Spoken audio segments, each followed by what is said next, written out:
Welcome to Culture of Paint. On this episode, we're going to take a look at what's caught our eye over the last couple of weeks in the miniatures painting world. For our main topic, we're going to discuss how the style of painting has changed in Horus Heresy over the 10 years of its first edition. And we'll close out the show as normal, taking a look at what the hashtag paint cultists have been up to and taking any questions from the chat. Now, Culture of Paint's aimed at a mature audience, so we might use explicit language and discuss adult themes. Now let's talk about paint.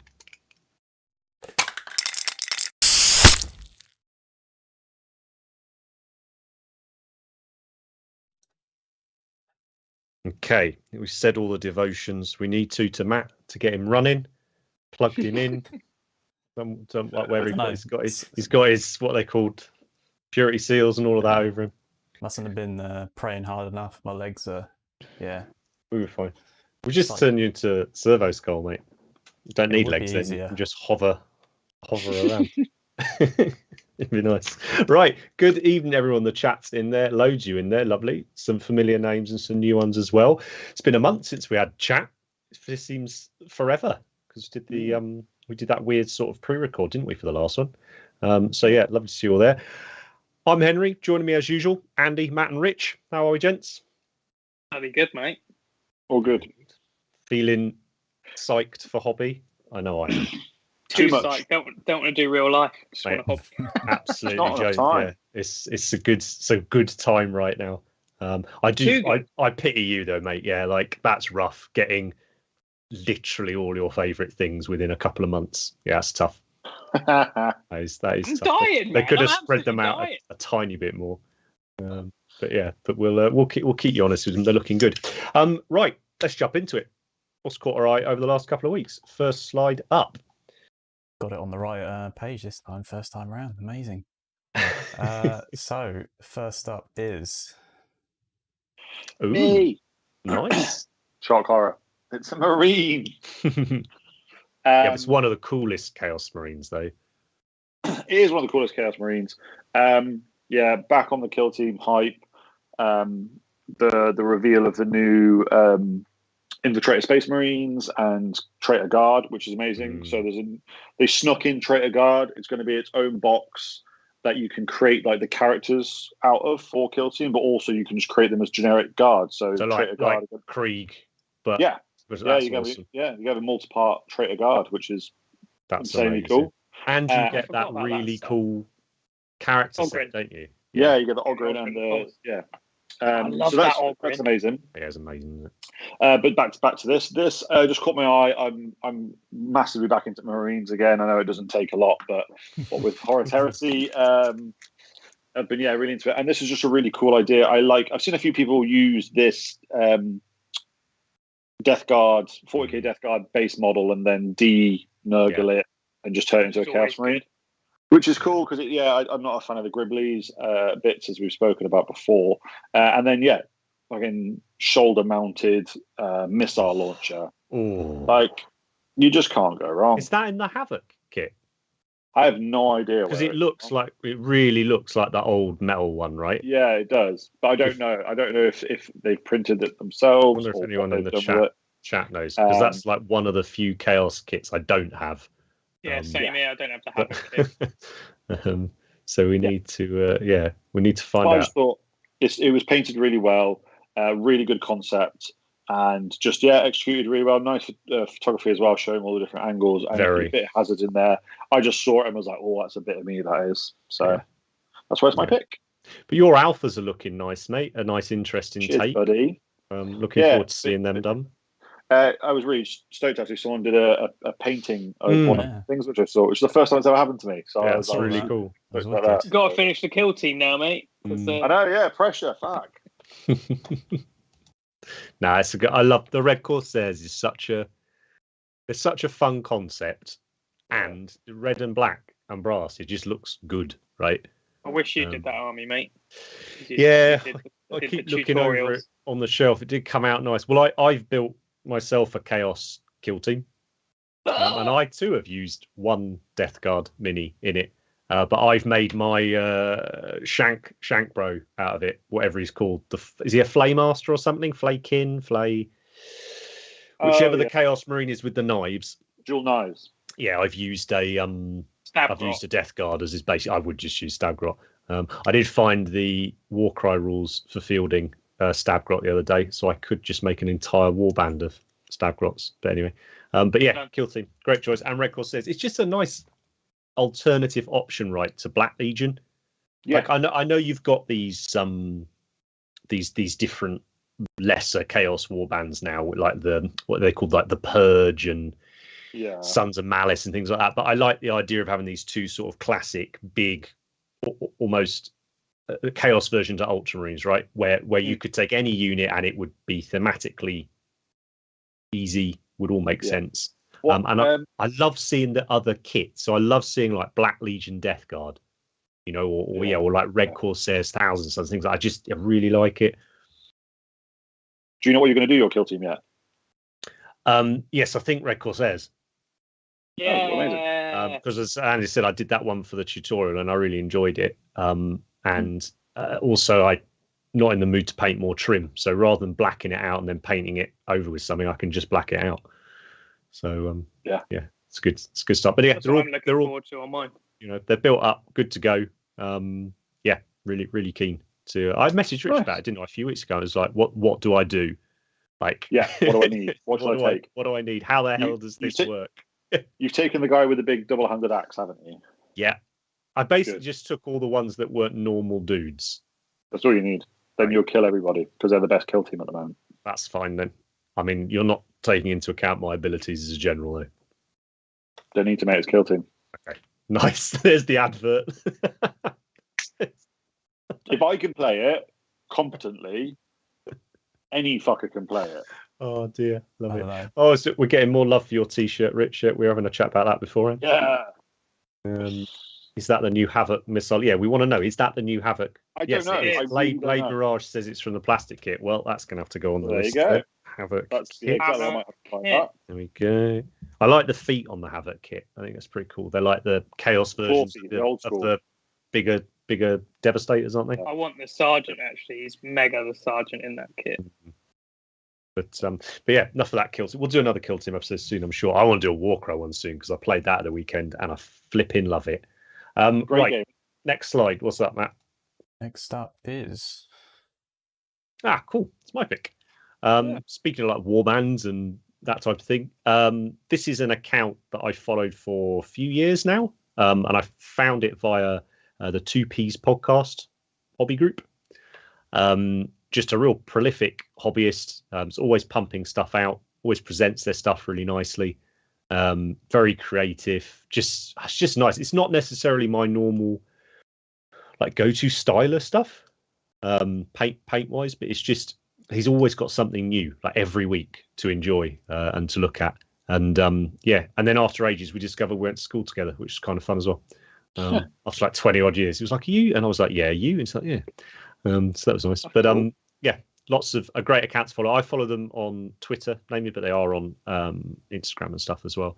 But they did loads of Lord of the Rings, and then just were like, "Oh, I'm going to do some Necromunda / Inquisitor / that type of thing." And has just been knocking out like amazing Gene Stealer cult stuff, amazing Inquisitor stuff. Like just every couple of days something goes up. That's cool. I really love the Rogue Psyker or Sanctioned Psyker conversion using the Krieg.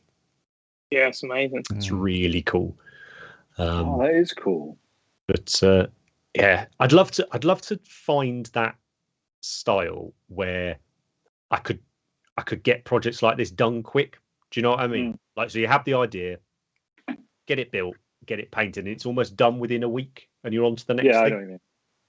I like the idea of like little warbands like that where you can have a random idea. It doesn't have to be a Space Marine. It doesn't have to be anything that is like a current like IP. It's just like race and mongrels, like just random people. And there's Planet 28 is a really good little game system that I would love to do. I'd love to get a few people that are interested to do like a little warband and just play with the Planet 28 rules because they're so simple. That'd be a really fun thing to do for a while. James has just said in the chat, like it's all the cool little hanger-on models and assistants and things. And it is there's so many of those cool models now. You know, he was mentioning Helbrecht's like sword polisher and stuff like that. Like they're Games Workshop's getting so sort of capable, aren't they, with their sculpts, that there's almost like throwaway basing models and little basing decoration models that are in themselves Great amazing minis. Like I remember when they brought out was it the Great Unclean one, and we had the little Nurglings like with the sword and and I think that's when because a lot of the Death Guard I think got Nurgling characters, didn't they, as well? Yeah, they did. Yeah, and I just feel like since then it's just more and more of that. There's some really good old models as well. Some of the old metal ones. Like there's one from there's one of the first ones I've ever bought. It's like a preacher. He's got like a claw holding a banner, and he's got a plasma gun in the other arm. Yeah, and he's got like his backpack's full of like the Imperial Troops books. Yeah. Like, oh man, I remember. I'd love when to that have came like out. a little campaign with them. Would be amazing. That's Uriah Jacobs, isn't it? That model. It's the same era, but they brought out two like missionaries. One's got like a chainsaw and a symbol of whatever, and the other one's the one Rich is talking about. And then Uriah Jacobus come out at the same time. Yeah. Amazing. So good. Yeah, like he hasn't got a redo yet, has he? He's gone away. He'll be due, guaranteed. Their next one, he's getting it. I'm sure of it. Hope so. Oh, wouldn't it be great if for Kill Team we got like a Frateris militia type Kill Team, with the preacher and the sort of the dudes. That'd be awesome. But yeah, again, it's going to be a few rabbit holes in this episode, I think. God. Somehow, Warhammer Weirdos apparently is the collective term. That'd be a good one. For the helmet polishers and whatnot. Yeah, I already want to do something different. Looking at the Kill Team box that's coming out with those Traitor Guard. Yeah, I've seen them individually now. I'm like, that'd be amazing.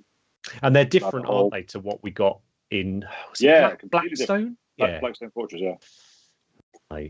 It's just crazy good. It's too much. There's too much. Crazy good times right now if you like this stuff. It really is, and we haven't even got to the main topic. But yeah, go check out that account if you like that kind of thing, because there's always stuff coming up on it. What's up next, Matt? So next up, and I kept it on topic, is my one. well done, mate. Well done. Someone has to. So I've been on a bit of a heresy bandwagon with tanks. Got to find all those hashtags. Good one. Way to go. Yeah. Aiden, I think his name's Aiden. I think that's how he says it. Put this up the other day, and I was like, "World Eaters, yay!" I want mine to look like that, but with even more blood on it. Absolutely. So are you thinking you'll go with this rather than the Kratos, or no? I'm going to do the Kratos like this. Right. Cool. This was the blue and the white. So nice, isn't it? It's just how I have them in my blue head. And red. No, I'm sick of red now. Done with red. Too early.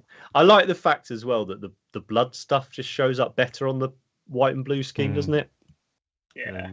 I like them without the blood in it. That's the best thing about this, I think. It's like early World Eaters where they're not all psychotic maniacs. They're just good at killing people. Just on the edge. A little bit of blood, just like they've just about hit that crazy nails going a bit berserk.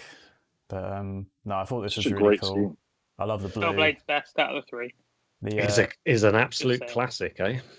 The blue on this, he said, is actually the same blue you used for your Ultramarines, Andy. The tutorial you Looks like my turret. It does look a lot like, a lot. That white bit. I did the white bit, didn't I, for the Ultras? So it's like... Yeah, he said he used the same colours that you did from your tutorial, so I thought that was pretty cool. Oh, nice one. I'm just about to do something reliving that Ultramarine dream. So I'm I have to find those colours and do my Kratos like that. Yeah, I think we've got. If they're out of stock, I've got a few pots back here. You're all right. No, we never know. We might have an even better blue for you soon. Excellent choice, and be very interesting to see if we see this beastie in the plastic anytime soon. Because it was the first Heresy Super Heavy, wasn't it? Did we get this? We got this before like the Typhon or anything like that, didn't we? It was. Yeah. I think this was. Hellblade was first. Yeah. God, can you imagine it in plastic? Fuck. I'd build it if it was in got plastic. All three in the kit. Well, yeah, like the Baneblade variants. You never know, right? I thought it was interesting. They didn't say anything about the Sicaran, did they? They didn't say anything about whether they were sticking variants in that boy. It's just the turrets that's different on them, isn't it? And more or less. Like the bit at the front has slightly different weapons sometimes as well. I mean, there's only the two. The Falchion's completely different, yeah. Falchion's the best. But this and the glaive are you could dual kit this with the glaive, absolutely. Yeah, Falchion, no way. Yeah. If it comes out in plastic, I'll definitely build it. I'm not touching it in resin. It's fine in resin. It's fine. We've moved past the need for that. New age. Nice. Well, yeah, good choice, mate. So that must mean it's just you left, Andy. Oh, that's nice. Lovely. We featured this account before. Yeah, it's very, very, very, very, very good. I just love it. It's the wood grain on the barrel for me. I'm like, and if you're gaming with stuff like that is amazing. But just that lid swap, the wood grain, the paint scheme, the little it's just the mushrooms. It's all kinds of good. I don't know. It just got me. That was the thing that stood out to me the most this last week. He's good, that lad. We've seen him before. Yeah, the colour scheme and the wood grain.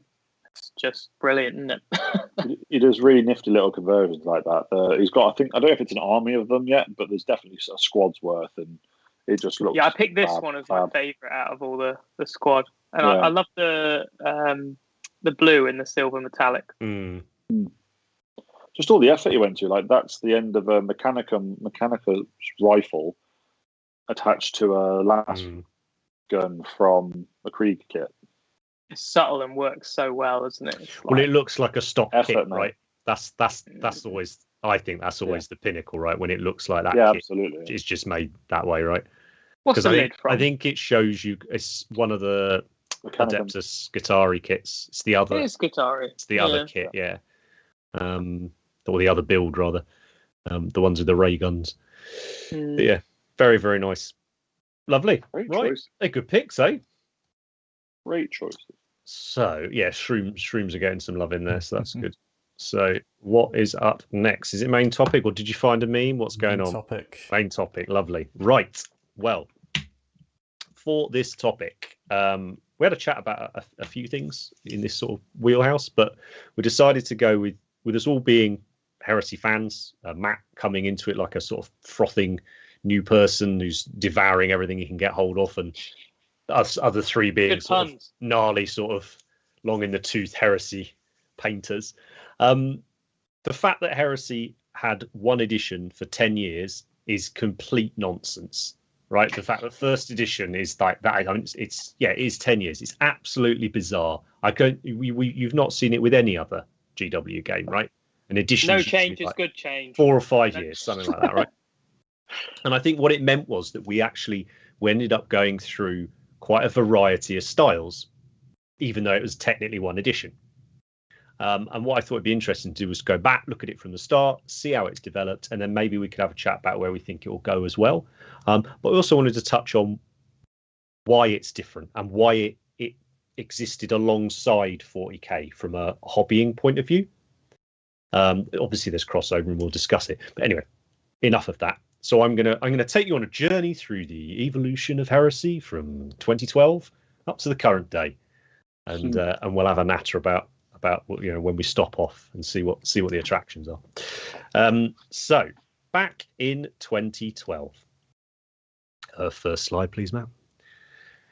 Back in 2012, in fact, before 2012 even, you had a series of books by Forge World called the Imperial Armor books. And Forge World was still at this time, albeit very much growing or on the up. It was still sort of the little refuge of the treadheads within GW, guys that came from military modelling backgrounds, that type of hobbyist, and they were given this bizarre little skunk works type thing within Games Workshop, and they were allowed to make basically World War II 40k models, right? I know that's a very broad generalization, but it gets the point across. And most of the books to begin with were tended to be focused on infantry, right? Maybe they were Inquisitors, maybe they were Guard, we saw Krieg, we saw the Elysian drop troops, things like that. And then we got the Badab Wars books, which was a pair of books that came out over a year that focused on a big marine-only civil war that happened. I forget when it was, M36 or something like that, M37, late on. So the focus in these books all of a sudden wasn't Krieg models, wasn't Macarius tanks, wasn't stuff that looked like it could be our future. It was Space Marines. So all of a sudden we saw lots of Space Marines painted in that style. So here's this lovely, one of my favorite posters, all the different chapters of the, and again, this was a forerunner of what would, I think, become a huge influence on many heresy painters, right? Which is the color plates that we would get in the books. You know, I know, Andy, you base a lot of your painting off artwork, right? You know, and we chatted, I think, color only today. Life, it was either today or yesterday. We were chatting about, oh my God, color plates are incredible. I want to do this one. I want to do this one. And this was sort of really the start of it. We start seeing these different armor marks, Mark IVs creeping in there, you know, things like that. So what I wanted to do was, you know, if you think about what that Contemptor looks like, why was it so different? Why was it this? Well, if we have a look at so 2012, right? This is what was in the Space Marine Codex in 2012. So 6th edition had just started. So if you've got those slides, Matt, we can compare this Contemptor, not really, no edge highlighting, nothing like that. Lots of damage, quite a simple scheme, right? The details aren't necessarily painted, all of that. And then this is what we're presented with in 40k, right? So, you know, an heavy metal style, the what it was at the time, which is exactly what we come to expect from heavy metal, right? So, Andy, you can explain these a bit more. Like, if you were describing how these are painted, what's the deal? I think that you know, the heavy metal thing is to make the models look as good as possible, right? For the advertising, and I think well defined, neat, clean, vibrant shows off the sculpts, and it is best for the, you know, the mainstream appeal or whatever. But I think Forge World got the freedom, right? Because they're a little offshoot, and they got all those guys like Phil that could kind of do what they want. And I think they had more freedom, and they could do a style that fitted those models. So I think you could focus on weathering, whereas the main studio, you just can't, because when you're a company and a brand, actually this is your brand, and heavy metal is so important for the Warhammer brand. But as an offshoot, I think, like, you know, you could explore more, go all these little crazy things in Badab, and you could also explore the aesthetic and a more gritty look. You didn't have to be, you know, perfectly neat. I guess the Forge World management were like, you don't have to do edge highlights. Well, and they did. That's it. And I think the big difference there is, of course, with heavy metal, you have a dedicated salaried team that paint. The Forge World stuff was painted by the guys at Forge World.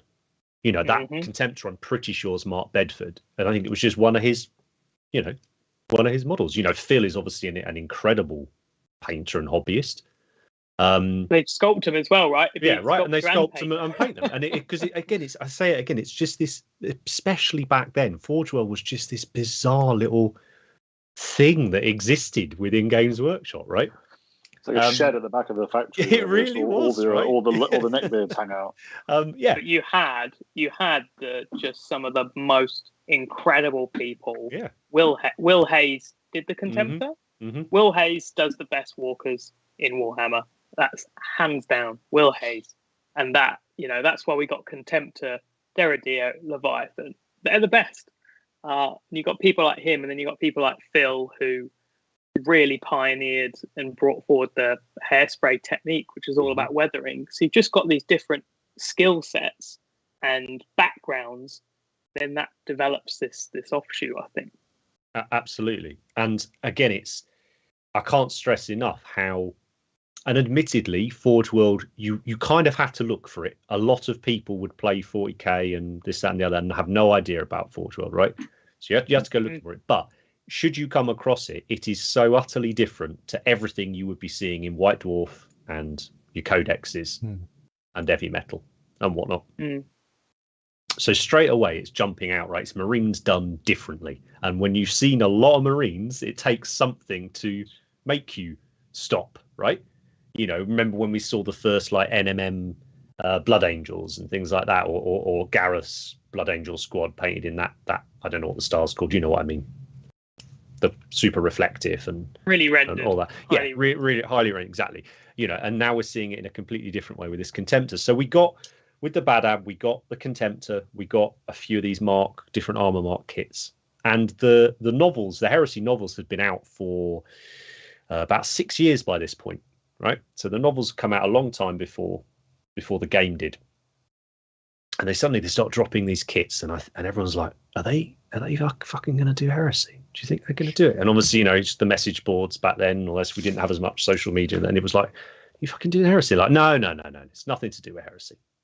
It's look, don't look this way. Look over there. It's nothing to see. And then bang, we get Heresy. But I thought it'd be worth looking before we sort of go into the black books and things like that. And by the black books, I mean the Evolution of Imperial Armor, which became the Heresy black books. That's where the resources went in. So these huge sort of campaign-based tomes, color plates, this, that, and the other. But I want to try and stick to the painting and whatnot. There was 2 books, the Forge World Model Masterclass books, and these came out around this time, a little earlier actually, I think. And I think if we got any shots from in to sort of illustrate, I'm sure people, here we go, we'll know what we're talking about. So these books were largely written by Phil Soshinskas, and I think Mark Bedford contributed a few of his projects in there as well, particularly in the second one.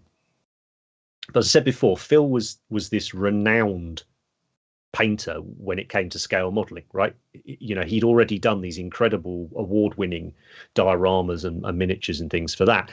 And then he goes and writes these amazing books, you know, which give you a sort of insight into all these different techniques that have been around for decades, right? But again, still, I think if you gave them to a lot of people who paint Warhammer now, they would find them utterly confusing, because they were using stuff that we didn't see in most hobby shops, right? And by saying most hobby shops, I mean Games Workshops. Now, if you went into your normal railway type shop, you probably find most of this stuff. But I'm talking about things like oil paints, enamel paints, brands like MIG, weathering pigments. Andy mentioned hairspray technique, using inks and all this sort of thing. But so back when these came out, I think, GW still did inks. But what you had in these books, I say, was this exposure to all these different products and these different techniques. Now, as Heresy progressed and as the company progressed, understandably, they stopped advertising other people's products, and wherever possible, they tended to make their own or produce similar looking effects using their products, which would work better, you know, varying degrees of success, right? But these books were my way back in, you know, big time. I'm pretty sure all 3 of you have picked them up and looked through them, right? I dare to say I got them the year they came out. I want to find out the year. I'm trying to double check the year. It's going to be around, I think the first one's got to be around 10, maybe. Yeah. 2010. I think. Earlier. Yeah. I've only gone through them. I've only had scans of them because they're out of print, aren't they? Oh, they're well out of print, and they're about 120 quid on eBay. And they are great. You know, again, the stuff that's contained within them. If you go to a hobby shop and look for the various weathering magazines on the different scale miniatures, they've got all this stuff in. But it's nice to see it presented on models you're familiar with, right? In a universe you're familiar with. Yeah. You know, we don't have to have a 6-page spread on assembling your tracks, things like that, right? We can just have fun and look, all right, we can mix this pigment up with this and flick it on and you get mud. You know, it's they're huge. But again, I wanted to bring them up because this was the stuff that the guys who were painting Heresy and presenting Heresy to us for the first time, these are the techniques they were using. So just completely different to what we were seeing from 2008, by the way. Right, there we go. Yeah. So yeah, it's very, very different. So that they had different tools available to them than your heavy metal team did, and that's why we ended up getting these different products. So yeah, I hope that sort of set the scene now for when we finally get our heresy books. So when you guys, and I'll say to Andy and Rich initially, when you came into and started painting your heresy stuff, was it this stuff that was inspiring you, or were you coming from outside and simply bringing your styles onto heresy models? Rich, do you want to go first? I'll go first. I'd always been aware of the two different mediums because I was always into military modeling anyway. Back in the day, that's what I did before I did Warhammer. And then when I got into Warhammer, by nature of just looking at White Dwarf, the codexes, army books, all that kind of thing, my painting, I just started to paint them to try and replicate that, as we all did. We tried to replicate the things that we liked, that we saw. But when I generally can't remember when I saw these for the first time, but I think it was in a Games Workshop. I went to Games Workshop Carlisle way back when I first saw these, and I was like, hold on, you can paint Games Workshop stuff like military modeling. So I was automatically like, wow, this is so different to what I've done before. And it was so, it merged the two for me because I love painting historical miniatures, but I'm not overly enamored with the miniatures. Like, it's fun to do, but once I finish with them, I don't like, you can't do anything with them, which sounds silly because the amount of models we paint that we don't do anything with. But I can never get into the story, even which sounds even more ridiculous because they're actually real. But I can't get into the story behind it as much. So for me, mixing those two mediums together was great. And the first, Andy actually introduced me to heresy. And he said, "Oh, have you seen Horus Heresy?" And he showed me what it was. I remember that. It was painted. Yeah. You showed me a Contemptor for the first time. We'd only been hanging out for about a month. And you showed me it. I was like, "What the fuck is that?" He's like, "Oh, it's a Contemptor Dreadnought." I was like, "Where the what?" And then he showed me Forge World and Heresy, and I was like, "Oh my god!" And at the time, it was all painted in this style, and I instantly, you instantly bite, and you see someone, you're like, "Yeah, that's me, 100%, that's me." Because all this stuff using all these different techniques, other than just paint, just really, really appealed. Just as someone who had messed around with different products when I was painting like Games Workshop plastic things, I tried. Because that's how I started. I had all my old military modeling paints and stuff, and when I bought the Warhammer models, that's what I painted them with to start with. So this was just kind of connecting the two for me. Nice. And what about you, Andy? Because you would have been, so you came back in wanting to competition paint and paint to the highest level, and you'd done your Blood Angels squad, had you? Yes. Yeah, I can't remember the timeline. Yeah. I think I did my Sons of Horus before I entered the squad, because I think I entered a Sons of Horus Dreadnought the same year I entered the squad and didn't win with the Dreadnought. But you would have painted those in a very different style to these books, right? Yeah, I've got two experiences, because I bought these books when they came out, because I did the hobby 2006 to 2009. And these books came out in 2008, and I had all the Imperial Armors, 1, 2, 3, whatever. And then this came out, and I got this, and I just thought, that looks so insanely good. I can't do that. I don't know how. Even though I had the instructions, I didn't want to do it. And I think it's so different. Think about it in 2008. It's so different to now. You didn't have like loads of YouTube videos and seeing people doing it like on a video and going, actually, that doesn't look too bad. But also, and this will come on to my next bit, I didn't see any hobbyists doing it, because I went in my local shop and nobody was doing it. You look in White Dwarf, nobody was really doing it. And then you go, just no one was. You didn't have Instagram where you could look at loads of people and you go, oh, actually, loads of people are doing this. So yeah, I'll have a go at that. And then the same actually was when I tried Sons of Horus. And I think it was 2014, maybe 2013 when I started Sons of Horus. And I had such a bad time because I bought the shoulder pads for Sons of Horus, and the thickness of the trim didn't match the Marine at all. And I thought, who's designed this crap? Because you put them on, and one had a really thick band and one had a really skinny band on the Mark IV. And I was like, these are Mark IV shoulder pads, and they don't match Mark IV shoulder pads. What is this? So that really cheesed me off. And then I tried the decals, and I couldn't. Notoriously bad decal sheet, that wasn't it?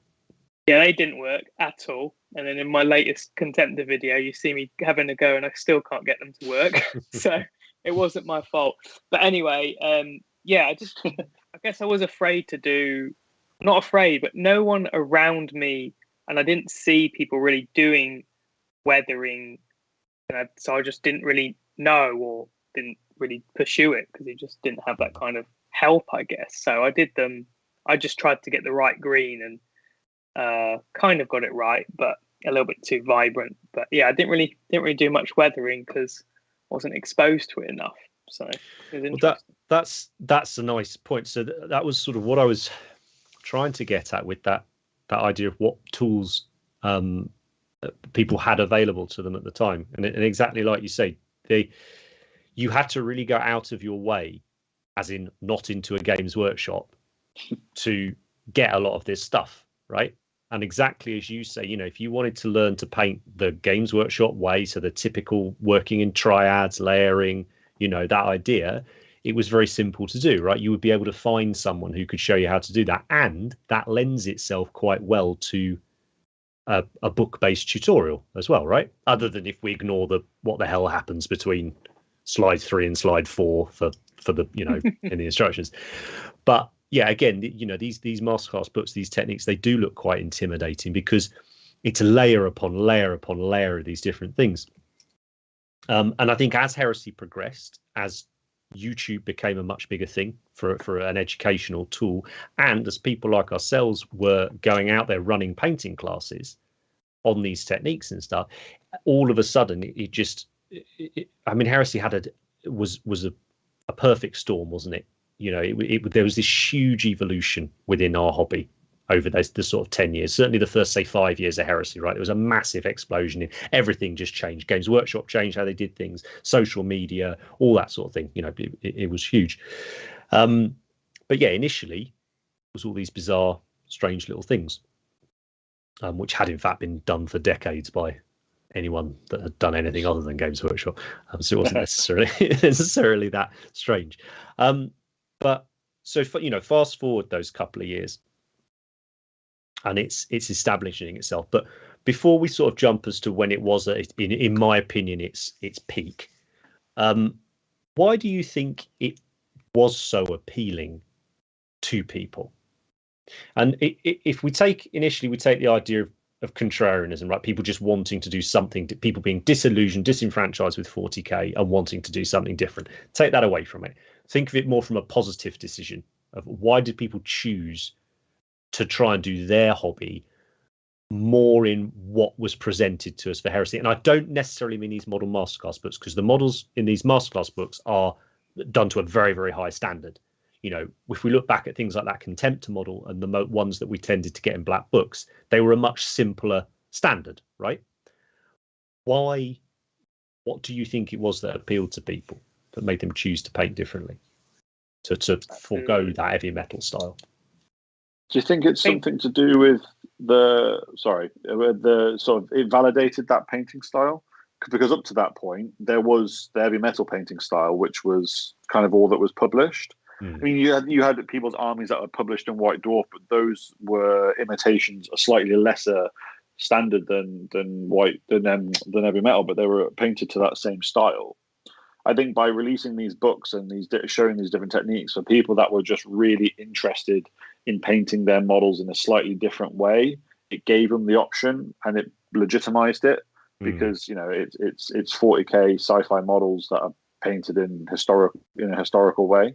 And that was that was always the thing that I liked about it. It was, I've always been interested in that kind of grim, dark style of painting, but there was never any real, at that point anyway, definitely there wasn't real emphasis on grim, dark painting within the hobby, and there wasn't really a lot of people doing it. And for me, these sort of books, even though they are a much higher standard, they were kind of like the precursor to a lot of grimdark painting, because they were the first time you saw people using powders and oils and all that on their 40k models. So I think it just gave people that were interested in that style of painting just an option. And some people just dived on it, and some people never look back. Some people, that's how they paint now. What about you, Matt?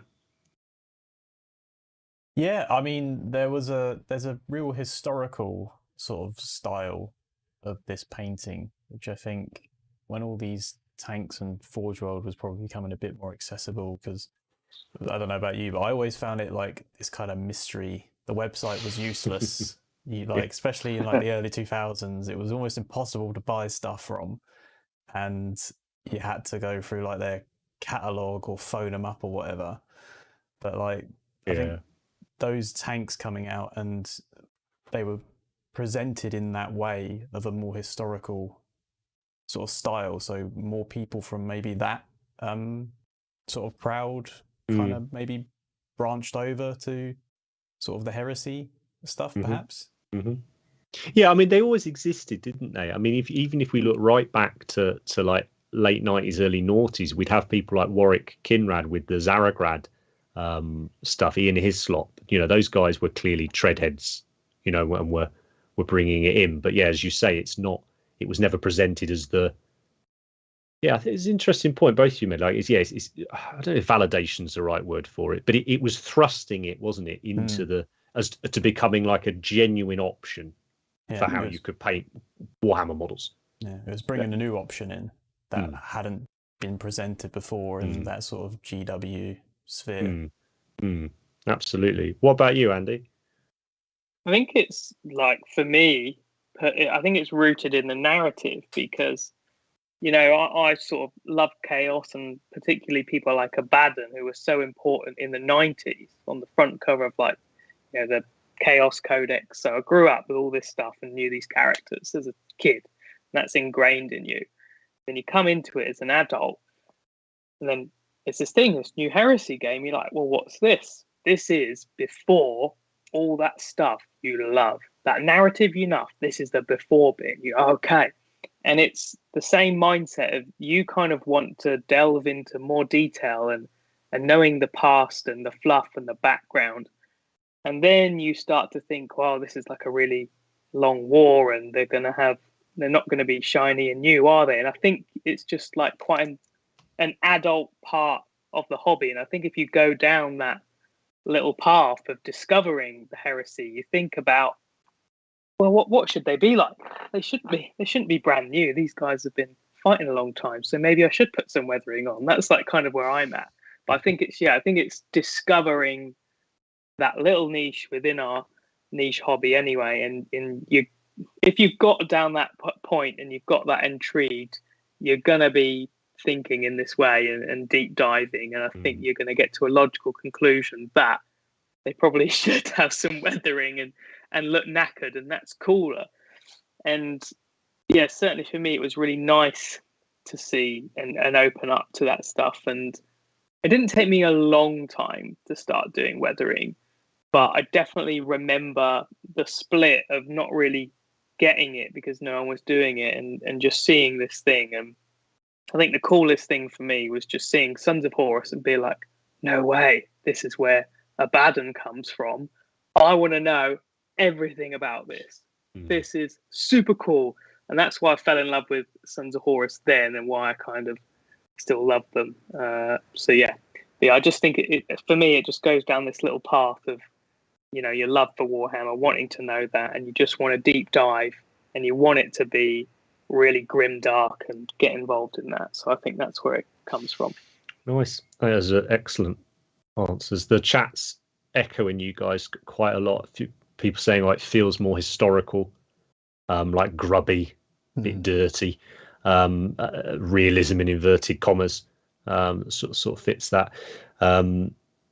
Which I think is absolutely fair. I think it legitimized, didn't it, this dirty concepts, right? This dirty, darker painting style, right? Because again, up until then, everything was judged against heavy metal within Games Workshop. Everything you did was, is it heavy metal standard? There was either yes or no, basically, right? Well, all of a sudden we now have, and this is just my opinion, all of a sudden we now had a different standard to judge things by, a different yardstick to judge things by. Also, I said it before, I got back in, and the first model I painted was a big Titan, and I used hairspray, enamels, oils, airbrush, all the rest of it. So that, I don't really, that was a very easy leap then into Heresy. But one of the things I found was that actually it was a lot of fun painting that way. Because it was, using different products and stuff is cool. It's frustrating sometimes, like, because they behave so differently, whereas generally if you're sticking to GW paints, you've got thicker paints and thinner paints, but they're still acrylic paints, right? But you'd have to use your enamels differently to your oils, to your acrylics and varnish and all this and the other. Another reason I wonder if it was so popular was that it was, I think, far more achievable or attainable to reach a certain standard of that style of painting. Someone said, Jason put it in the chat a little bit more bluntly, you can hide your mistakes with weathering. But, I mean, you can. You can, but if we I certainly bang on about this when I'm asked about it. So don't ask me about it. But is this idea of painting better, right? Being a better painter means very different things to different people, doesn't it? And actually, I think at the core of it is people simply want to enjoy their painting more, right? They want to have more fun with it, whether that's achieving this, that, or the other.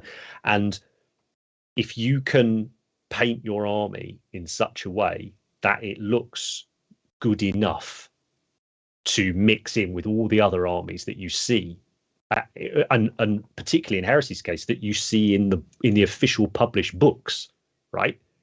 It wasn't heavy metal stuff, most of it. It was just normal, quote, painters using these sorts of techniques in varying degrees. And I think that must be appealing, right? Because all of a sudden it's achievable.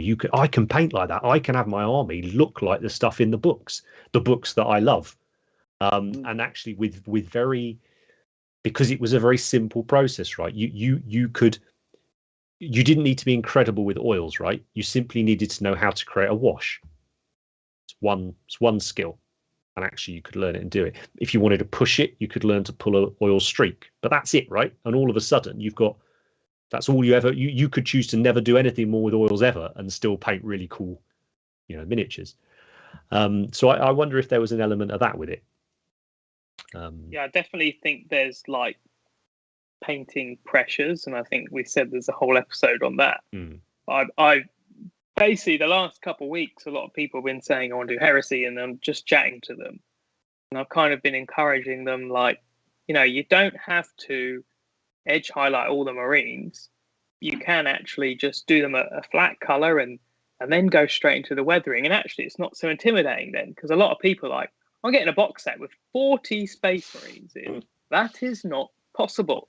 But it is if you do these certain styles, and I love variation, and you don't have to only do one style. And for me, I really like, I'm doing my Teclis at the moment, which couldn't be further from the Heresy style. And then I'm going back to Heresy, and I'm like, I want to do some battle damage because it's fun, it's relaxing. You can still do it well. It's not easy, but it is a more relaxing style for me personally. And I think it's really cool to encourage people and take away some of those painting pressures. You don't have to do things this way. You don't have to put a white dot on your eye lens. You don't have to highlight every edge. Actually, it can look cool this way. And all those things look cool. But yeah, there's not like a one way you have to do it. Don't feel pressured. And that's it, isn't it? And there's a lot, this is what I was trying to say, there's a lot more, I guess there's a fat middle when it comes to this style of painting, right? Whereas if you're doing heavy metal, it's not that good, not that good, not that good, not that good, not that good, bang, heavy metal. Like there's almost not a middle ground, right? It's hard. It's very hard. It's really, because it is so accurate, right? It's so precise the way that stuff's painted. And whether, maybe you don't have the time to put in to get that to that level, or maybe you simply don't have the capabilities of it physically, for whatever reason. But within this style of painting, there's room for everyone. You know, there's people like Phil Soshinskas who can take it to award-winning levels, and then there's people like Bob who, you know, can spray it, rattle can it one color, give it an oil wash, sponge on a bit of brown, sponge on a bit of silver, paint the eyes in, paint the bolt gun and wash it, and it looks cool. Like, it looks good enough to go in the black books, and that's pretty awesome, isn't it? So that was my sort of I hadn't considered a few of the things you guys said, so it was really interesting to hear that whole it's because it's relates more to the historical side and the deep dive. That's really interesting. I think the chat agree with you as well. But yeah, and I mean, obviously now you've got a billion tutorials, so you can paint however you want. It's easy peasy. But we didn't back. You know, it's 10 years ago. We didn't. It's come on so fast in the last 10 years. It really has. And it's important. I think we don't forget that we've been a part of that, which is exciting. To do as well. So with all that in mind, so now we've been introduced to this style of painting, and then YouTube explodes. People are suddenly mixing their skill sets, and Heresy's starting to get a defined official aesthetic, if you will. It goes, all the stuff we'd seen for Krieg and Elysians and Imperial Armor stuff was very, very military modeling, right? Almost no metallics, which is a sin when it comes to painting Warhammer models, right? Everything painted. But all of a sudden we had Space Marines who actually were, even if you're painting them in that style, these are knights in space, right? They're more fantastical. There's more things to paint on them. So you almost had this melding of the two, heavy metal and military modeling, and it coming together and created, I think, this very cool new style. So have we got the Golden Demon pictures, Matt? Yep. So if we consider the mid to late noughties as the heyday for Heresy, and we consider Golden Demon as the pinnacle, if you want to call it that, of painting and whatnot, and you were getting amazing models like this put out that just so happened to be painted by three of us on this show. Come on.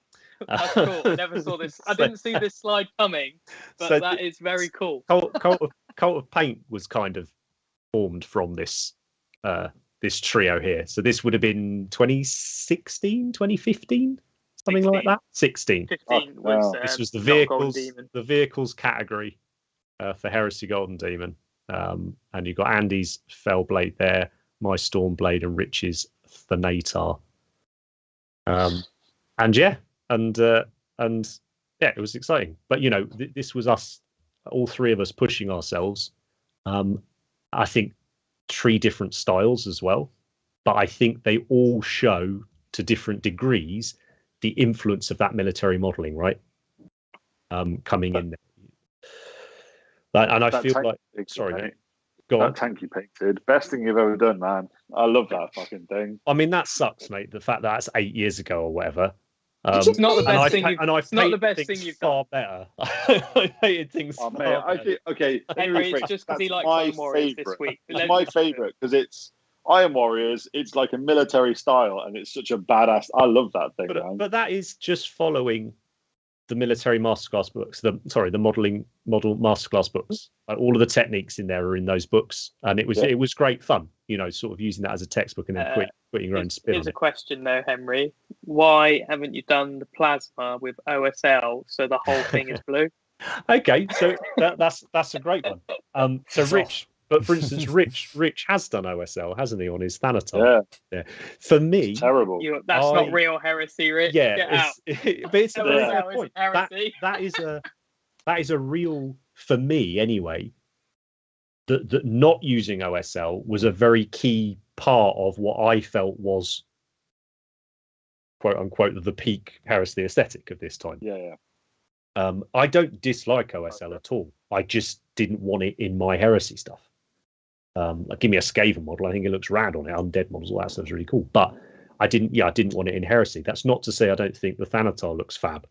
But I think if you look at these 3 models, certainly Rich's Thanatar could belong in a classic Golden Demon, right? Like it's different enough, but it's still, I don't think it would scare people, right? I then think if you go to Andy's tank and then mine, it gets further and further away from that a bit, right? So it still, to me, feels like they were hitting the heresy aesthetic, all three of them. And this isn't meant to be like some wank each other off self-congratulatory nonsense to do with it. It's just, it's quite nice that the three of us did these models. And I think they're a very good representation of what peak heresy style became.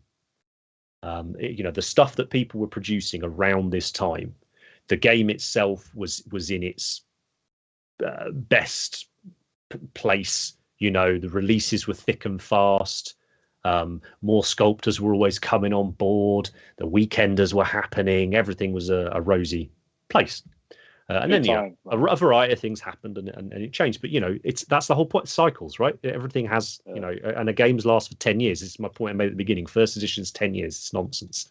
Of course, you're going to get lots of weird things happening within that time.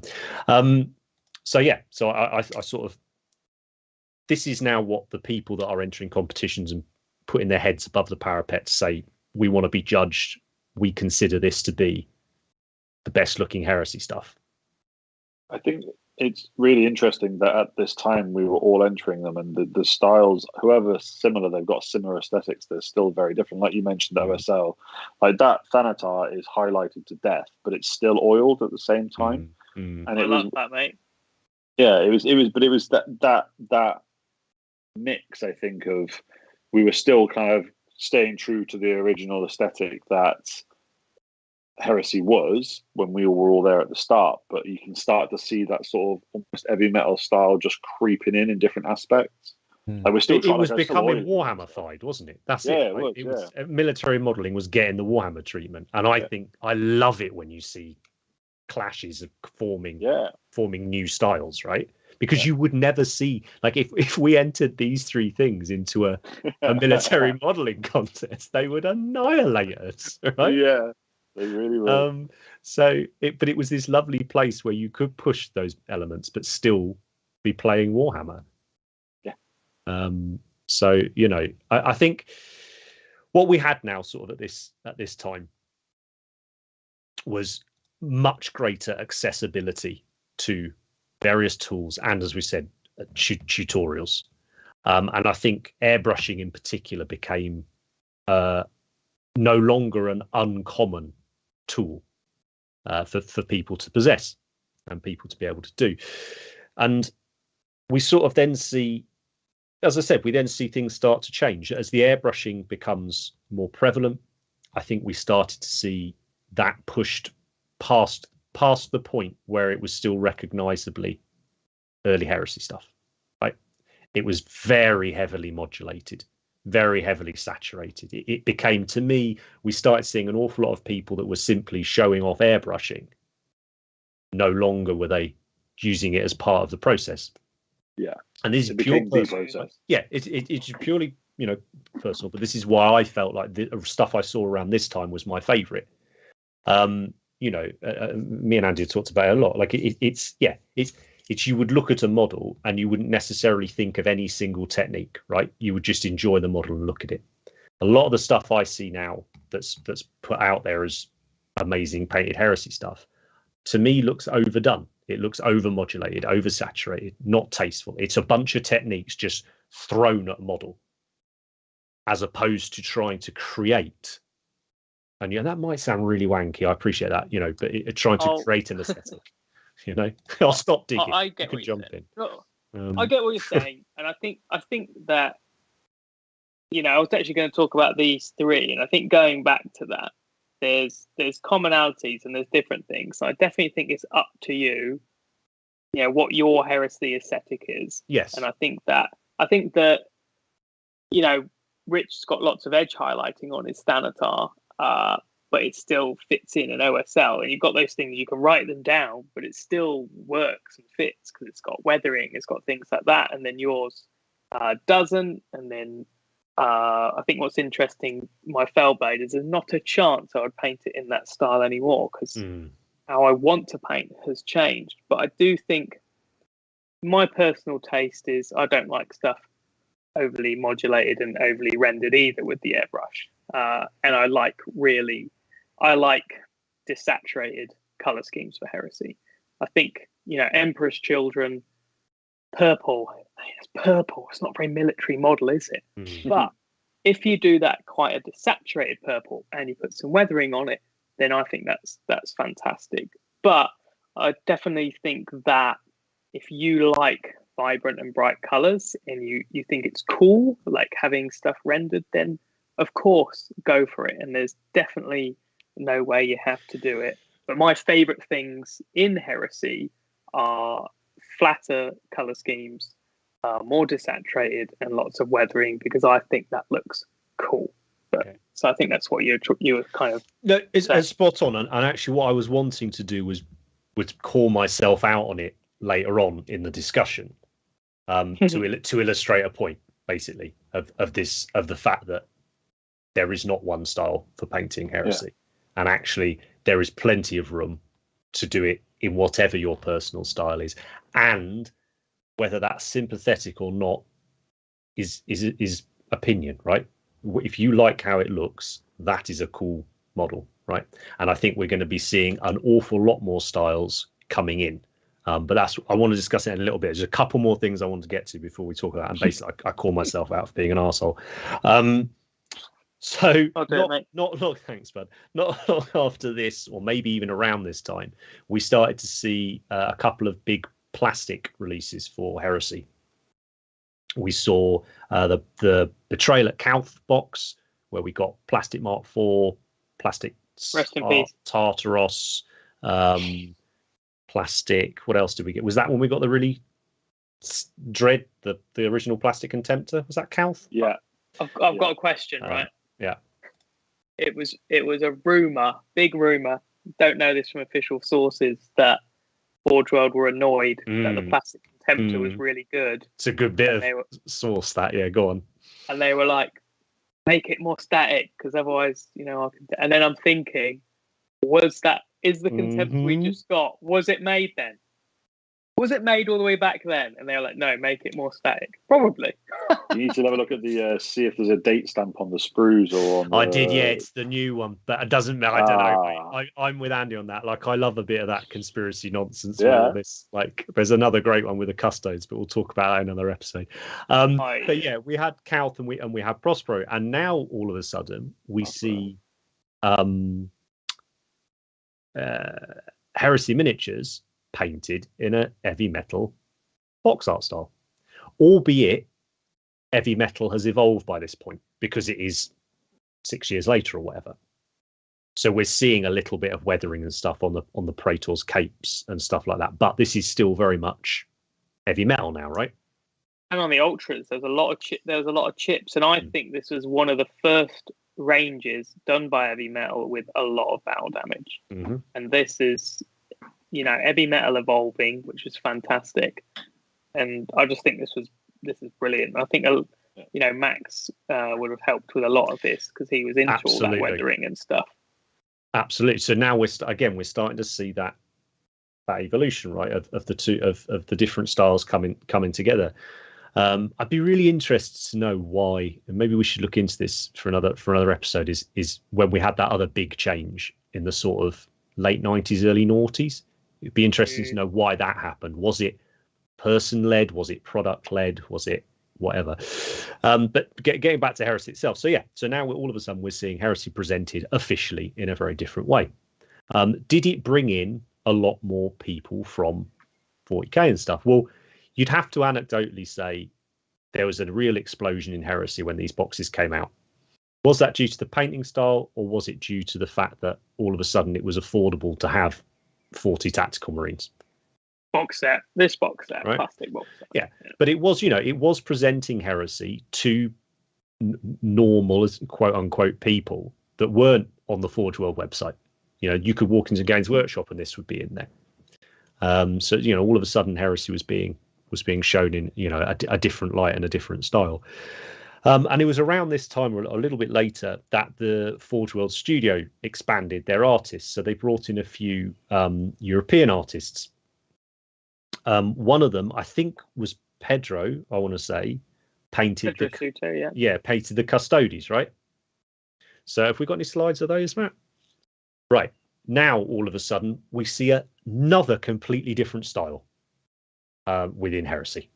So we've got the quite I won't say basic, but the quite simple techniques, well applied stuff we used to be seeing in the black books. We've seen the heavy metal version of Betrayal at Calth, things like that. We've seen what members of the community are creating when they've got more time and this, that, and the other. And now you've got the official, company producing and presenting miniatures in a completely different manner again for Heresy. And I know you're a big fan of these, Andy, right? I think Borja and Pedro are amazing painters, and I liked Pedro's stuff before he joined the company. And I just remember asking about how he'd done this gold, and him teaching me about adding matte color like Rhinox hide, flat brown into the shadows of gold, so the shadows are matte, and using stippling technique for true metallics to make it look more mottled, and really cool, interesting stuff that isn't military modeling. It's not heavy metal. It's another style again, and it still fits into the Heresy, and it's another way to make your gold look good, to render things. And Valdor, I don't know who did Valdor out of the two of them, to be honest, but I'm sure Pedro had a lot to do with the gold on all the tanks and the really dark red. But those guys did a lot of vibrant, bright miniatures and stuff, and they adapted that. And I think they did a great aesthetic for Custodes, because the red is so desaturated on the tanks. It's really deep. It's not like vibrant, and the gold's fantastic. The colors killed a little bit with that matte brown, and that's really cool, because that is a completely different style, like you said. And for the baddie, you've got another option, a way of doing it. And I remember talking to those guys about their techniques, and I just picked up stuff, and I still will listen to that advice. One little sentence they might have told me at the weekender, and I go, stick with it and try it. Stipple metallic, stuff like that. It's awesome. Absolutely. Heated Peach saying in the chat, he loves seeing the Custodes army in person in the exhibition hall.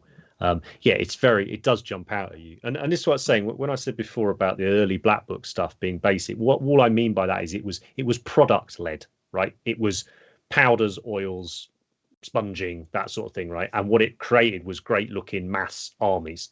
So when you'd go and look at the displays, and there'd be hundreds, which again is what Heresy's about, right? Hundreds of Marines and stuff. It looked fantastic, right? It was really cool. It was really achievable. Awesome. Now we're seeing real top tier painters getting to have a go at driving the style of it. And this was it was so unlike anything I think we'd seen from Games Workshop, these Custodes.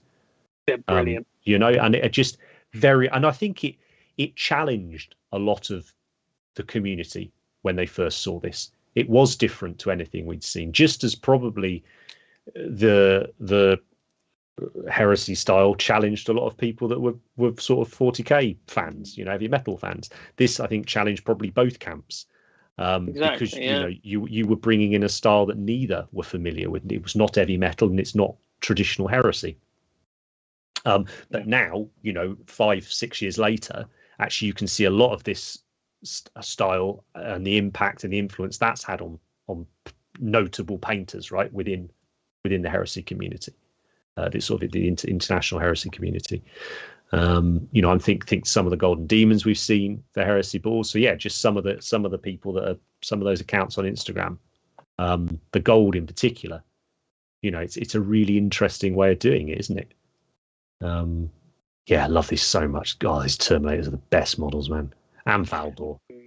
I know Valdor was very polarizing. I absolutely love that model. He's great.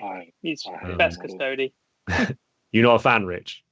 No, Terminators are amazing, purely because they're absolutely mahoosive, and the kits were just lovely. Yeah. But Valdor was a flat no for me.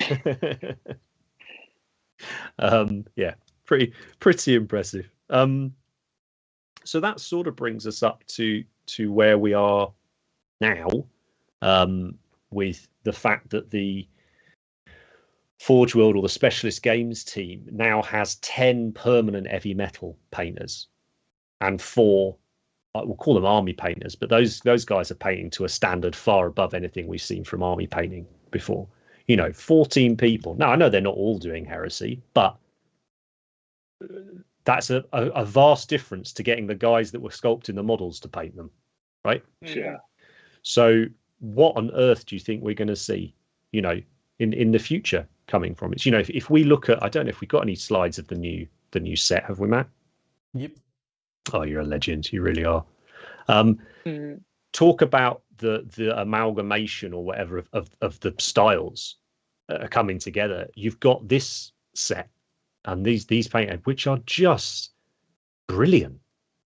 There is so much more depth to the armor, but it's not heavy metal. But there's weathering, but it's not true military modeling. It's really fascinating, I think, to see it. Do I want to paint like it? No, but I can still think it's super cool.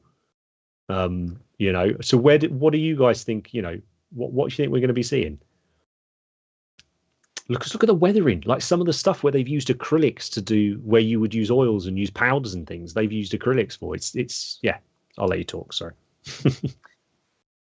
I don't know. I think that there's so many options now, and like I said, I think when I was younger painting, there wasn't enough things to look at. Well, I think there's so much on. I think you go on Instagram now and you see you'll see heresy done in different ways. And I always say to people, like, I don't know what style to do, and it's like, well, what do you like the look of, and pursue that. Yeah. And I think that people will see us painting heresy, other people painting heresy in another way, and they'll just look at one and gravitate towards that. So I hope there's a big variety, but this is a very, very nice blend and happy medium, because I think it shows off the product, because everything's very, clean, as in, it's just really nicely painted. It's all separated well, yeah, isn't it? You can make everything out, all the details. Defined, it's readable, it's clear, but it has got weathering on every element. And that is really helpful, because then people look at it and go, oh, what's this weathering? And that's what I didn't get exposed to. So I was like, what's this weathering stuff? Do I need to do that?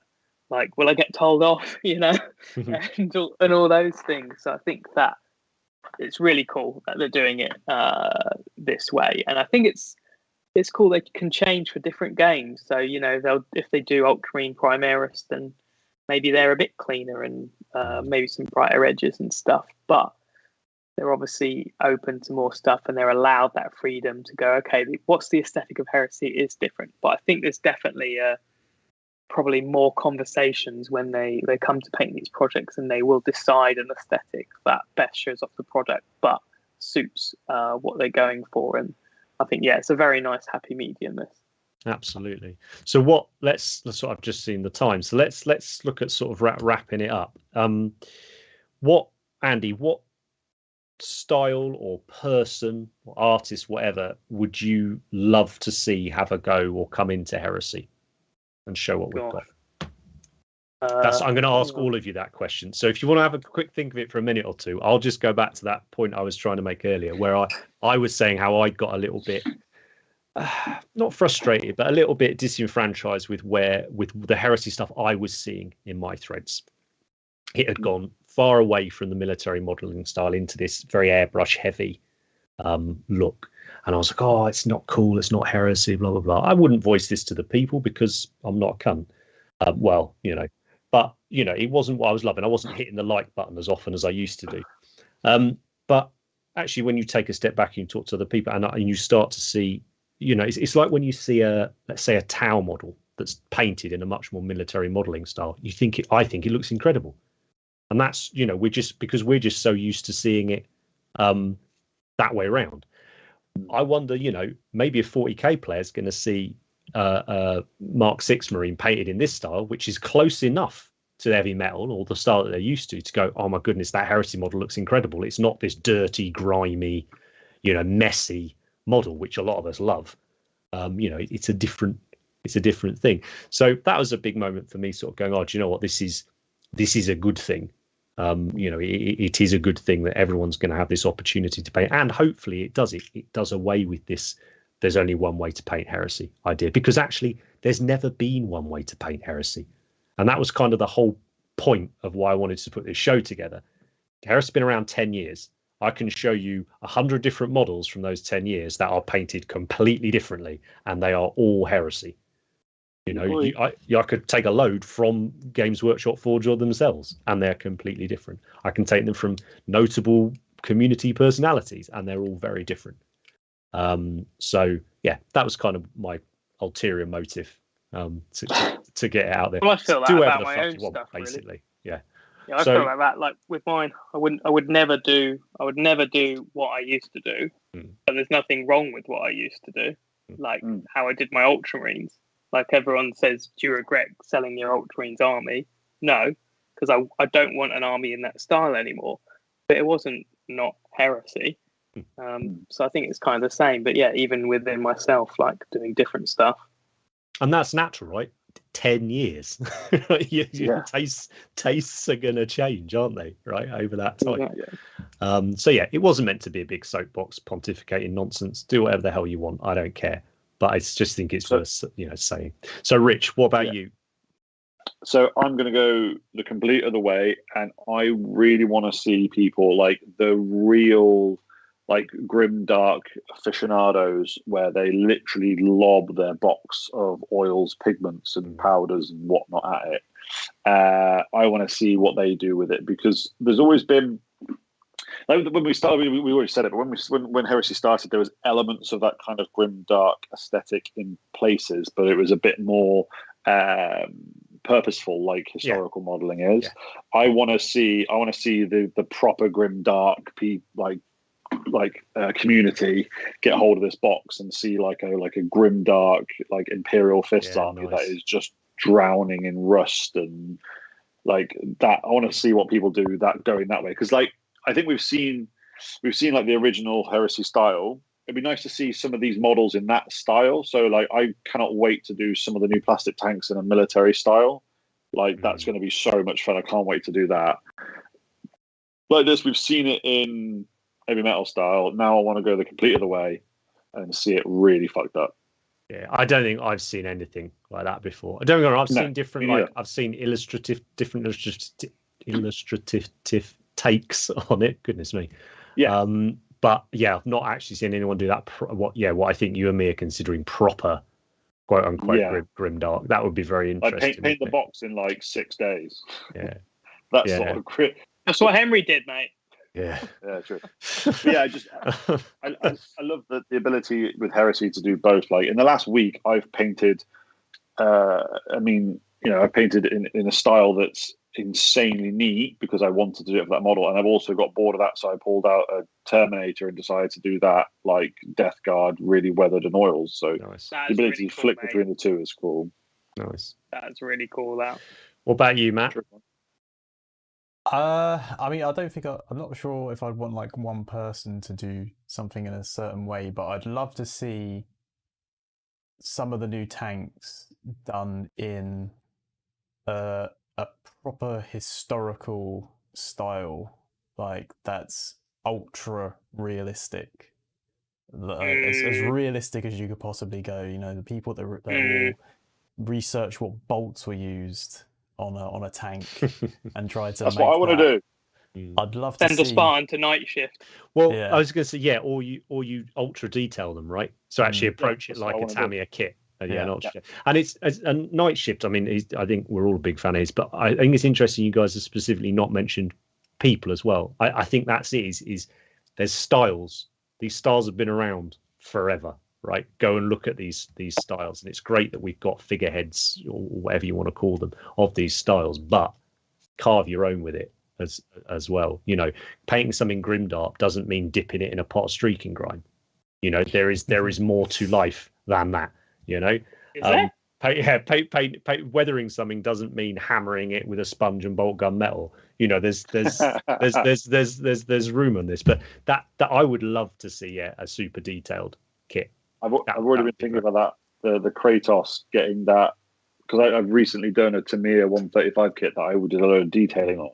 And I was like, if I could do the Kratos and do loads of extra detail on it and do it as a military style one, like that would be amazing. Yes, that's what I want to see. I want to see someone go to absolute like research town on it, and just you see like a Tamiya kit or something like that, and they're building all the heat pipes properly, and that's what I want to see. Yeah, nice. Well, I'm going to answer it. I would love to see either that sort of cell shade thing we've seen recently cropping up, or that'd be cool. That sort of what's his name? Sin City. Frank Miller. Yeah, something like that, right? Or like the animation styles we've been seeing on Warhammer Plus and stuff. Just show me Heresy in different styles. Yeah, I've been in it from before the beginning. I love that military modeling style. I love what it evolved and became and peaked at. That's probably how I will still paint. I will be doing what you guys are saying about the super detailing things. That's where my hobby's going. But I would love to see very, very overly artistic takes on Heresy stuff, which hopefully we'll see now because it's affordable and prevalent, and people can have a go at it. And not risk, wasting loads of money or spending money on a resin kit that's a piece of trash. Excellent, you mean? Roll the dice, right? Sometimes it's good, sometimes it's not so good. You spend what, 100 something quid on a tank, and then 200 quid on the tools to bring it back into alignment. But you get more value because it takes longer to build. So it's better for the money. But it takes you 2 weeks to build. Now we're going off. Well, so let's put a pin in that one then. I hope you enjoyed that chat around Heresy. I hope it's obvious that we're very passionate about it. It's nice to get back to one of these shows really getting particularly nerdy about stuff around the paint, and it's been great hearing what the chat's been saying. It's been great hearing what you three have been thoughts are on it as well, to be honest. It's nice to get challenged as well, I think, and that's it. That's probably what I'm most looking forward to for the next few years with it, is to be challenged, like when we saw Pedro's Custodies and things. I want that to happen, and I don't know where that's going to come from. This is why it's very exciting to see. So, guys, haven't got anything to add on that one? No. Thanks, Ed. But then Dozer Blades are back. Dozer Blades are back, yeah. I've got a question. Oh. Your tank that you showed from GD, that Dozer Blade on the front of it, did you make that or did you buy it? No, I made it.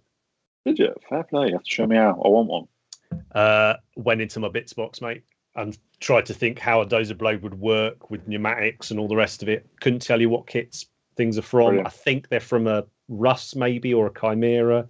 Got any photos? Made them two together in it. Photo, and then the bits in the middle that I made the hydraulics with. Again, no idea. They were just in the bits box.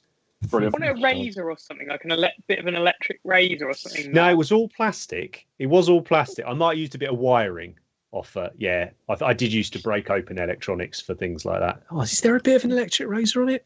No. That bit in the middle isn't. That's from a model. I don't know what model. Well, that Andy knows that and you don't. I can't.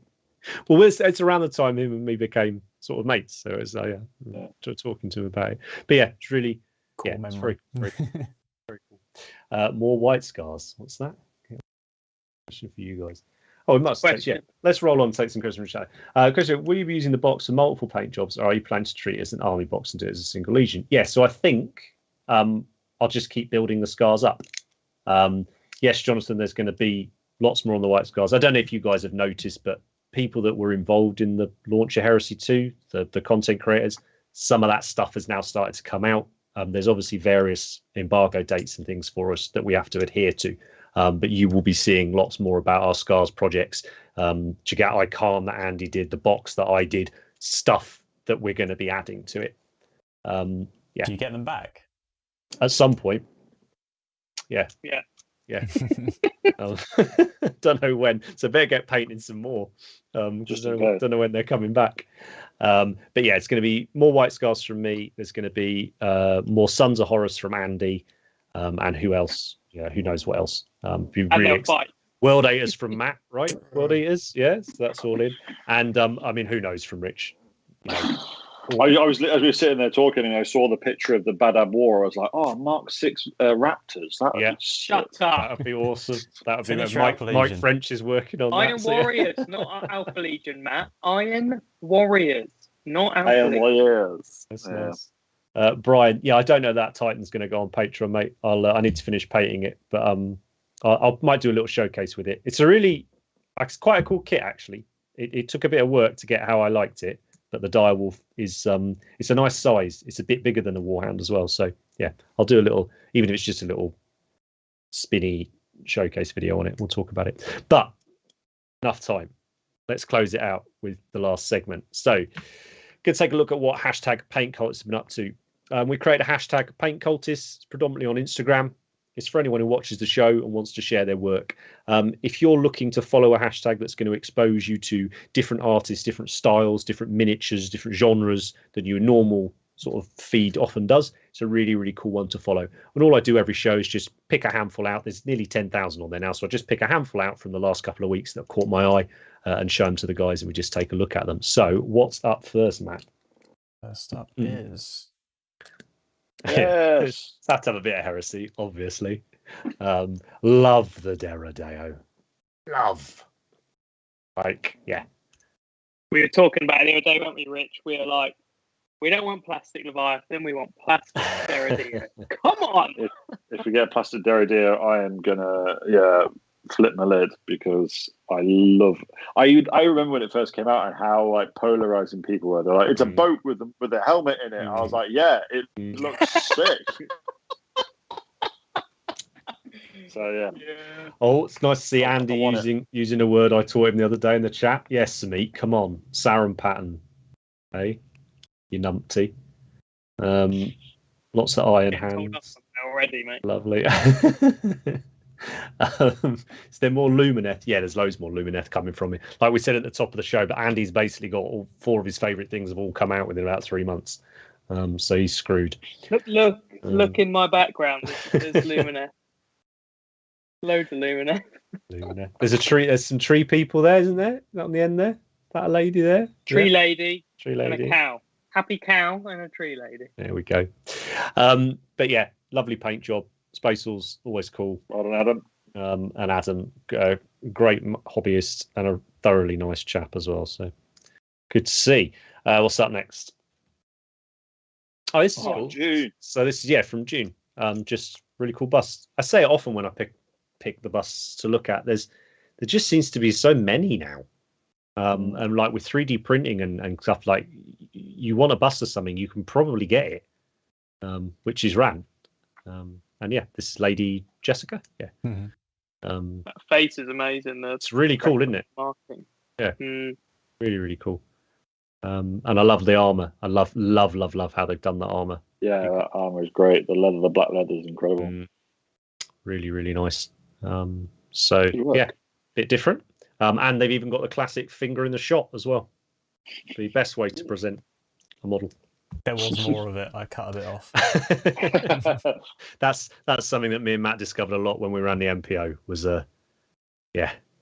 cropping. Lot of cropping, a lot of hands in photos. Yeah, but yeah, lovely. Not seen this account before, so can be following that. Oh, hey, that's me. Rich is in the chat. That's lovely.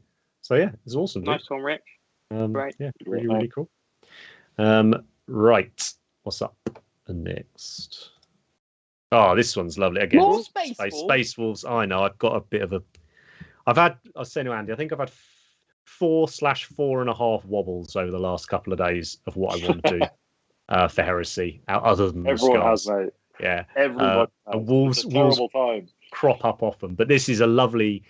I am still on the fence about Primaris. There's a few of the kits that I really, really like, and it's the 2 basic troop types. But I think they completely change when you stick different lids on them.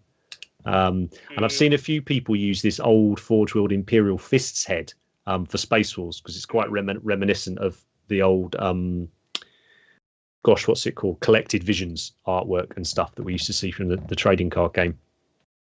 Just, really, really nicely done. And absolutely how I would approach painting Primaris if you could. And Rich, you'll be loving the fact there's Mark III shoulder pads on there. So love it. Best shoulder pads. So yeah, lovely. And again, this is a very Heresy style, if you will, right? But now we're seeing it on all miniatures. It doesn't matter on the system, which is awesome. So yeah, a couple more is there, Matt? I think. A few more, yeah. Obviously, wouldn't be an episode without showing the incredible Lucas Penis. Goblin Bust. This one, did you happen to have the close-up shot on here or not, Matt? I Just didn't this one. pick that one. No. That's right. No worries. That's fine. This account, I picked this one particularly because they very deliberately had played around with texture, and were sort of quite proud of it. And the face in particular, he's done some great zoomed in shots of it. But yeah, just this model seems to inspire pretty cool paint jobs, doesn't it? If you paint it, I will give you this model, Henry, but you have to paint it. But I've got a Heresy. I give it to you and you paint it. Yeah. One day, if you want this model, if you paint it, I'll give it to you. That's interesting. But you have to paint it the week I give it to you. Yeah. Okay. That could be fun. I wonder if someone was doing an introduction to bust painting class soon. That would be really helpful. No, you do you on it. I reckon. All right. Yeah. That sounds good. You said you wanted one of those projects where you just put it together and you just paint it over a couple of days. No, I think this is a push yourself, right? This is a this isn't a couple days. This is a progression model, right? Just smash it out, mate. It's your By one. the way, mate, your beard is looking absolutely fantastic. Oh, thank you. So it's looking really good. What about our last slide, Matt? So last one, 2 more. Oh, 2 more. Sorry. Speaking of magnificent facial hair, I just stuck this one in because Robin's tash is just outrageous now. I think Ryan and Robin are playing some Blackstone game or some shit like that, but he's tagged it as paint cultist. But I mean, good lord, the cock duster. Is that Dick Strawbridge? Look, I know, right? It's incredible. It's actually Dick Strawbridge. Incredible. But yeah, looks like they're having fun there playing Blackstone. I think there was like a 3-year gap. Robin doesn't. So yeah, good lads. Robin looks fucking miserable. That is Robin happy, isn't it? I think so. Their gaming is about as slow as their painting, isn't it? He hasn't finished painting or playing the game. There's the odd thing in the paint cultist hashtag that isn't necessarily to do with painting. So you say it was one more, Matt? One more. Oh yeah. Nice bit of gribbly wibbly, grimy, dirty, dark nonsense. That's cool. I want to put my Sylvaneth on them. Yeah. So this is the they're not the fleas. Use the right name, whatever they are. The fleas from the new Necromunda box. I am itching to get my hands or get my hands on the box. I have the box. I need to open it up and get painting it. I've got a lot of ideas for Ash Waste stuff, so that's going to be, I think, a slow grow for me for the rest of the year. Ash Waste and Heresy in the same month or two. Just go away. Don't. Just like, stop. I just say you've had it with the armies, right? It's bad, but I must admit, like a few of the boxes that we're seeing is like, this is all I want to do. You know, I'm so glad that I wasn't super turned on by anything from Ash Waste, because my favorite my favorite like Games Workshop book, graphic novel is set in the Ash Waste. Right. The Redemptionist one where they throw around the waste at the start, and if they did a Redemptor gang that was set in the Ash Waste, then we've got the Redemptor gang. Who knows? You might get your man, whatever his name is. But he's got a model now, Clovis the Redeemer. Yes. Yeah. But yeah, if that Slaves to Darkness leak we saw, if they'd been, that's coming out next month, I'd be done. That's it. You know, new Slaves to Darkness, Ash Wastes, and Heresy. I'm done. I'm out. You know, with Heresy, I'm kind of keen to get back into it, but there's nothing that stopped me in my tracks at the moment. Good. Like, stay strong, Rich. Kill teams are picking up pace a little bit. I swear they're getting more regular, which is terrifying because I'm not getting through them like I was before. So that's a bit worrying. But other than that, no. Need to book another event, bud. Need to book yourself. Yeah, it's true. That seemed to drive you, didn't it? Well, we might have an event actually, mate. Oh, there we are then. Haven't we, Rich? We'll keep that indeed. one. There we go. Oh, we'll have to ask him about that in a minute. So yeah, lovely. I think that's it for the slides. So if you want to get in touch with us or you want to see what we're up to, it's all the usual social places, website, email, all the rest of it's all under Cult of Paint. Easy enough to find. So thanks ever so much for joining us, chat. It's been really, really nice. Lots of input on this one. I hope you've enjoyed it. I don't think it's been self-indulgent. I think it's been I feel good. I felt like it was interesting. And ultimately, you know, you want nerdy paint stuff. That's why you're watching. So that's what you're going to get. I can't wait to see what the next 10 years of heresy is going to bring us. If you're watching this back later on YouTube, don't forget to do the usual thumbs up, subscribe, tell your mates, all the rest of it. We really appreciate all of that. Helps us a lot. Thank you very much for joining me as usual, chaps. Hope you've had fun as well. I know I didn't give you much prep on this one, but I wanted honest takes, right? Yeah, this is it. Heresy, I wanted to see, you know, bread and butter, mate. Fire from the hip kind of thing. So yeah, and again, thanks ever so much to the chat. So take care. We'll see you soon. Ciao. Bye.